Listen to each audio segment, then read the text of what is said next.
ஜெபம். கர்த்தருக்கு ஸ்தோத்திரம். எரேமியா 20வது அதிகாரம் 12வது வசனம். ஆனாலும் நீதிமானை சோதித்தறிந்து உள்ளந்திரியங்களையும் இருதயங்களையும் பார்க்கிற சேனைகளின் கர்த்தாவே, நீர் அவர்களுக்கு நீதி சரி கட்டுகிறதை காண்பேனாக. என் காரியத்தை உம்மிடத்தில் சாட்டிவிட்டேன். எங்களை நேசிக்கிற நல்ல இயேசுவே, இந்த நாள் முழுவதும் நீர் பாராட்டி நம்முடைய நன்மை, கிருபை, இரக்கம், தயவு, ஆசீர்வாதம், காருண்யம், பாதுகாப்புக்காய் உமக்கு நாங்கள் நன்றி செலுத்துகிறோம். ஏசப்பா, நீர் கொடுத்த சுகமெல்லாம் ஜீவனுக்காய் உமக்கு நாங்கள் நன்றி செலுத்துகிறோம். இப்பொழுதும் அறிந்து அறியாமலே செய்த சகல பாவங்களையும் இரத்தத்தினால கழுவி பரிசுத்தப்படுத்துங்க.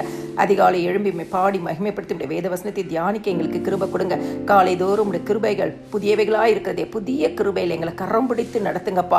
ஆண்டவரை, நாங்கள் வாழ்நாள் எல்லாம் களி கூர்ந்து மகிழும்படி காலையில் உடைய கிருபை எங்களுக்கு புதிதாய் மாறட்டும். இயேசு சுவாமி, இந்த நாளிலும் ஆண்டவரே, என் காரியத்தை உம்மிடத்தில் சாட்டி விட்டேன்.